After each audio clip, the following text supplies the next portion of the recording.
Hello everybody and welcome to my S Plus run of the Sumeragi Building 13 and Gunvolt Chronicles Luminous Avenger X. Now, this is actually a fairly simple one. The boss is quite difficult. She did give me a lot of trouble while fighting her, and that's definitely the hardest part of the stage. But the first part of the stage, you start out on a train. It's a big open area, so as long as you have Orbital Edge equipped, and also that enemy you can dash into quickly because if they charge up, they're invincible. But this is a quick one and you have a lot of open space to work with, so try and keep closer to the ground or the train car, and try to keep track of what emblems you have to get more gold. Or not gold, kudos I meant to say. I don't know why I said gold. But as long as you're quick about everything you do, because you only have about, I want to say like 3 minutes to get the 3-star rank in time, so that's why I'm moving like fairly quickly through the stage. But there isn't much to worry about. As you see, in the first bonus emblem was up past one of those electric enemies, and the second one is just past here. If you go into this specific storage bunker, you can get the second one, and it's evident by the broken cartridge holder. But anyway, we have a mini-boss here, and because of my high kudos, because of my high pride ability with overdrive, with how much kudos I have, he goes down no problem. Though if you don't have that, if he charges up orange, get away, and he's gonna shoot a spread shot. But if he charges up blue, get close, because he's gonna shoot a giant laser. But that does finish off the first section. Now the second section, you're in a closed area, and it has a gravity dysfunction, so you can jump a lot higher. Now here, if you equip Rising Cyclone, you can kill an enemy above, and you'll make it just enough height to get in here. You can make it without Rising Cyclone with a very well-timed bullet dash, but it's very difficult to do without getting hit. Now you do have to deal with these enemies that were in the city storerooms that would track with the light beam type of thing, and oh, I almost got hit there.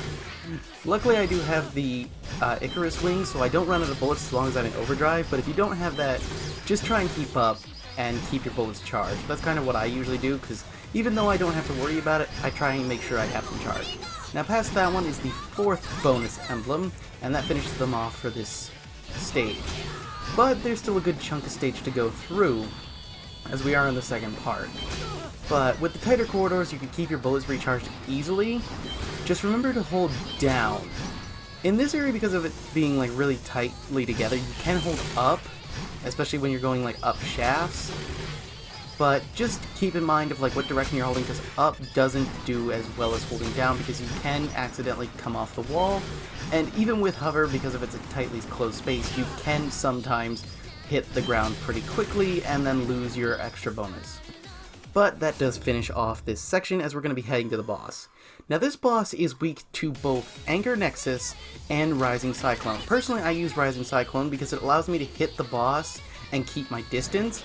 Now, this boss is very difficult, but pay attention to her attacks. Her rings will orbit around her, and if they stop at the middle, she's going to fire them. But if they don't stop when she goes to the middle, that means she's going to fire those energy balls at you, so you've got to be careful and keep ready with that, because that's something that gets me all the time. Now, if she goes and fires her saw blades from the side, she'll shoot one down that'll go along, and then one straight down. She can alternate between the two, so be patient and watch for that. Now, Graviton Pandemonium, she launches her spheres to go completely around her, and she spawns in 5 of these blocks that'll try and crush you. Stay on one side and let 3 blocks spawn, and then bullet dash to the other side and drop down as quickly as possible. You can continue to shoot her, because once you get on the first and second block, you continue to shoot her, and then her blades will stop in the middle after another full rotation, go off, and then come in at the top like you had seen.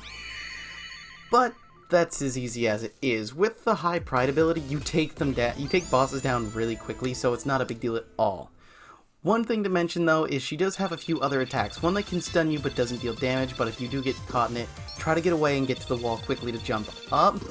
And then one more will she'll dash at you and then do a quick swipe attack. So watch out for both of those if you don't have overdrive high pride and can't do as much damage. Just be patient, watch her attacks, make sure you understand where she's going to land and stay, and it's easy as that. But that finishes off my run of Sumeragi Building 13 as plus rank. I hope you guys enjoyed, and I will see you in the next one. Later!